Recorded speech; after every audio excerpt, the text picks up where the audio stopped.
because we could not believe that we actually just got away watching the two best tennis players in the entire world on Centre Court of Wimbledon, literally next to the players' families and the royalty, and we paid £35 to get in. Both players will be feeling that weight, weren't they? The shoulders.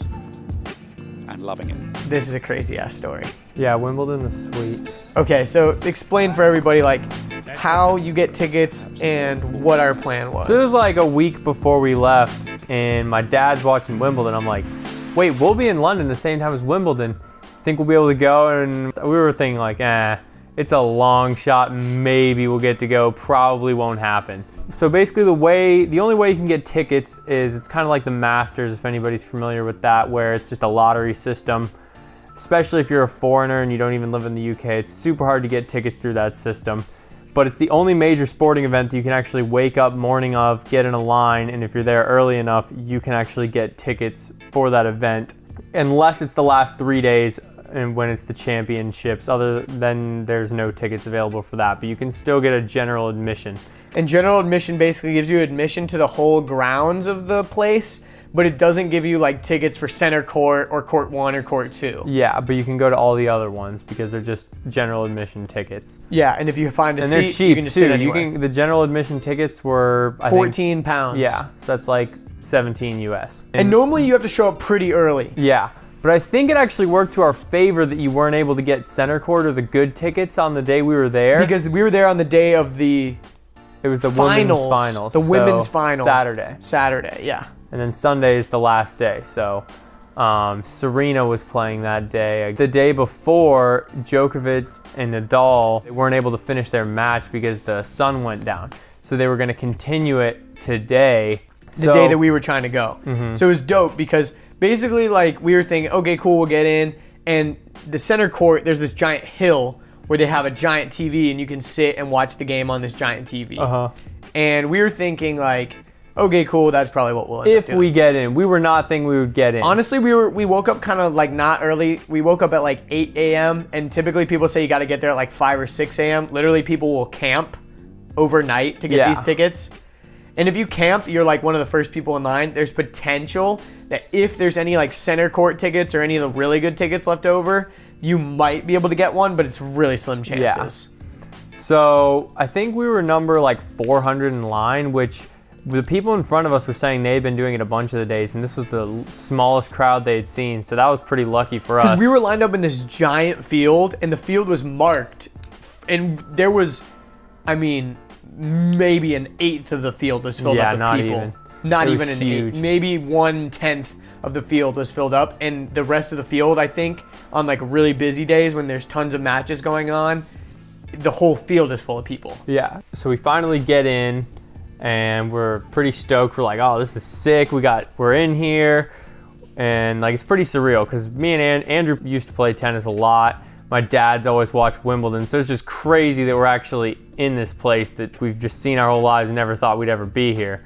So then we walked around, explored for about a couple hours, and then we were like, let's just see if we can go to Centre Court and just see it, maybe get a picture. That would be really cool because, you know, we're here, we want to see it.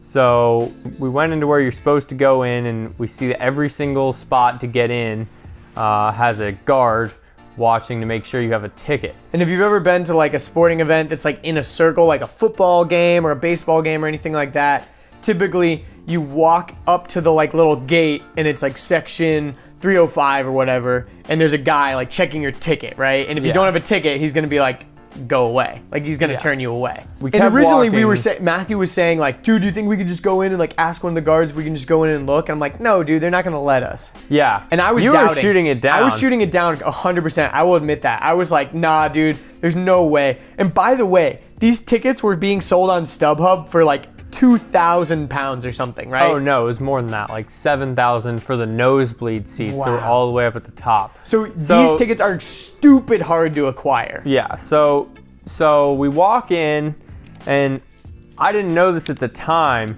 but the royal box, so where like the all the fancy people sit, is on the one end. So we walk in like at the middle, Basically like the walking net. towards the left, towards the royal box. And I noticed that the carpet, it starts getting carpeted and everything seems nice. By the way, And this is then like 45 minutes before the match of Nadal and Djokovic started. So not that many people are in there yet. Yeah, so then I'm like, okay, there's one spot where there's nobody checking. So we walk in and there's no one in there. We're just like, dang, this is sweet. And then we asked the guard who was supposed to check our ticket to take our picture. So then that made it seem like, oh, okay, this guy just belongs and he's normal. So then I was like, let's just sit down and see what happens. We didn't know this at the time, but it was just awkward because we just sat down in these random seats and we're like, let's just sit down and hope no one says anything to us. And it was awkward because there was nobody around us. Like Yeah. the court was basically empty. It was just us and these random security guards. And we were just sitting there like shitting our pants because we were just like hoping that no one ever told us to move. We're like, dude, we're totally gonna get kicked out. But like, let's just stay here as long as And possible. then I looked on the ground and there's a little sign that says competitors guest. So I was just like, I don't know what this means, but I knew what it meant. It meant that the competitors, the people that were playing, the section was competitors, pretty big. The section was big, but we were in the competitors guest section. Like imagine if there was like a reserved sign or something. We were Yeah. basically sitting in like reserved seating. So it made it even more sketchy. Yeah, we weren't gonna like go and just move back a row because that would just make it super obvious to the security guards that. So we just kind of stayed there, hung out, and pretty nervously every time somebody walked up and the guard checked their ticket, we're like, this is about to be awkward if he points at our seats and then comes talks to us. Because that's the worst when you're sitting at a like Braves game or like a baseball game or whatever, and somebody you're in their seats and they walk up and they're like, hey, these are our seats, or they go to the usher and the usher's like, Yeah. hey, you gotta move and whatever. And it doesn't make it any better that it's like, hey, this is Nadal's grandma and you're in her seat. Where's your ticket? And you're just like, it makes the security guards look really bad. And also, like, they would have asked us for our ticket to see where we were supposed to be. We probably would have gotten we kicked out. We didn't even have a ticket. Like, we did not have a ticket for Centre Court. We had a general admission ticket, but that did not give us any right to be in Centre Court. We probably would have gotten kicked out if. I don't know if they would have kicked us out of the whole place, but they would have gotten angry and kicked us out of the Centre Court for sure. It would have made them look really bad in front of the competitors' guests. Yeah. So anyways, there was like a lady behind us that was from Virginia and her husband. They were like an elderly couple. They were super nice. Who knows how much they spent on their tickets. Yeah. But we were talking about, we were talking to them. So it made it less awkward that we were kind of talking to some other people that the guards were just like, they had no reason to question that those were not our seats unless someone walked up and was like, yo, those are our seats. So there was no reason for anyone to like tell us to move unless there was, and so as it's getting more and more close to the time that the game's supposed to start, the place just starts getting fuller and fuller and fuller. And by the end of it, by the time the game starts, I didn't see two seats next to each other empty. The place was absolutely packed. How many seats are in that place? 15,000, you said? Yeah. So 15,000 wasn't an empty seat in the place. And that's like, and this place is actually pretty small. It's a lot smaller than you'd think it would be for. Because a tennis court is actually pretty small. It's not like a baseball field or a football field. Tennis courts are extremely intimate. So even though there's 15,000 people in there, it seems like very small. Yeah, it did not seem, even if you were in the back, very last row, you'd still have a pretty good view. Yeah, for sure. And it's only one tier, like it's one row. It's not like it's multiple. You go up a staircase and you can get on another level above. Since we're sitting in the competitors guest section, as we're starting to file in, we start to realize, we kind of realized this as the match was going on. Or no, the people from Virginia told us this. They're like, oh yeah, this is the competitors guest area. So like the players' families are gonna be sitting right in front of us. Yeah, they were it was great. We had like a tour guide pretty much because they had been there all week. They were telling us all about, oh yeah, all these people are gonna come sit in the royal box today. And yeah, so as people are coming in, it's like Djokovic's wife and like his family sitting on one side, and then right directly in front of us is like Nadal's family, and so it was literally like the people that work for him and his family and all that stuff. And somehow nobody had told us to move. Yeah. We were still in the exact same seats that we started in, and as the match, and then all of a sudden the match starts, and we're still sitting there, and me and Matthew are sitting there like shitting our pants, looking at each other like, how the hell are we still sitting in these seats? Yeah.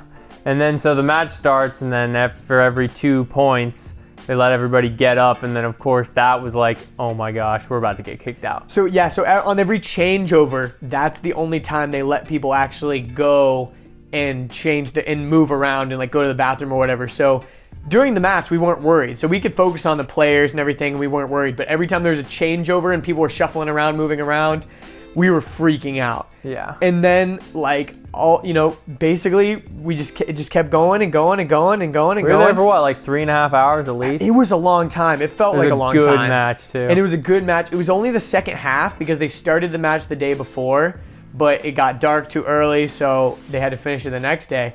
But it went on for a long time. It went to the 5th set. Djokovic ended up winning, and we ended up, oh yeah, by the way, the Royal Box had like Meghan Markle and Kate Middleton, like the royalty, were literally sitting like 30 yards, 50 yards away from us. Yeah. Like if that. It was they were so close to us, and that was pretty crazy because I don't really care or geek out about that kind of stuff, but like those people behind us were. Literally, if you looked up the news and you typed in like their names, it was all about how they were at Wimbledon sure I together. Saw, like the newspaper with them sitting, and I was like, oh yeah, I saw that. Literally in person, we saw that. And like they were commenting on how like Meghan Markle wore some like certain outfit that like typically you would wear a dress, but she was wearing like this $1,000 like polo Ralph Lauren shirt or something like that. It was all a bunch of celebrity gossip type stuff, but it was still pretty crazy that we were literally there.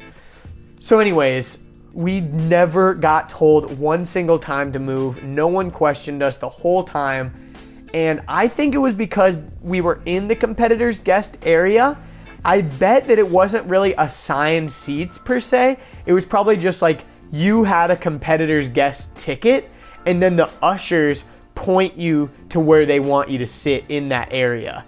So it wasn't necessarily like you have this seat, or maybe it was like you have this seat, you have this seat, but they're not about to tell like Djokovic's wife to move because someone else has her ticket. Yeah. It's just like, okay, someone's in that seat, but sit over here. Like they didn't really care.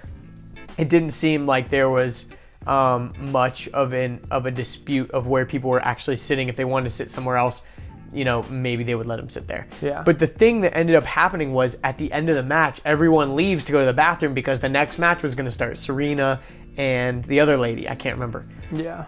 And so we were like, no, we're not leaving because that means if we leave, they're going to check our tickets again. And then once everybody cleared out, they were like, hey, the next match is starting. Do you guys have tickets? Because since it's competitor's guest, you need a separate ticket. And we were like, oh yeah, our dad has them. So we just kind of then walked out. We're like, yeah, we'll go find him right now. Come on, Andrew, let's go. And so we just kind of walked out, and then we never went back. And the guy that walked up to us was like a tattooed up like soldier guy. Yeah, this guy was scary. He wasn't like a regular usher. He was like a guard. He was wearing like a formal. This is the most guarded area too that we were in. That's the funniest part, is the area that we snuck into. The area that we infiltrated was the most guarded area because there was 5 guards. Literally by the time the match section started, there was 5 guards, and every other section had like 1 or 2. Yeah.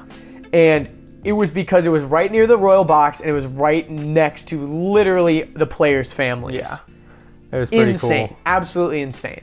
But yeah, that was crazy. And then we finally just walked out, and we were just smiling from ear to ear, like giggling the whole time, because we could not believe that we actually just got away with getting onto center court, watching arguably the 2 best tennis players in the entire world on center court of Wimbledon, literally next to the players' families and the royalty, and we paid £35 to get in. Yeah. Like, it was honestly the most incredible story ever. I couldn't have asked for anything better from our Wimbledon experience, and I don't think anything's going to top that ever again. Yeah.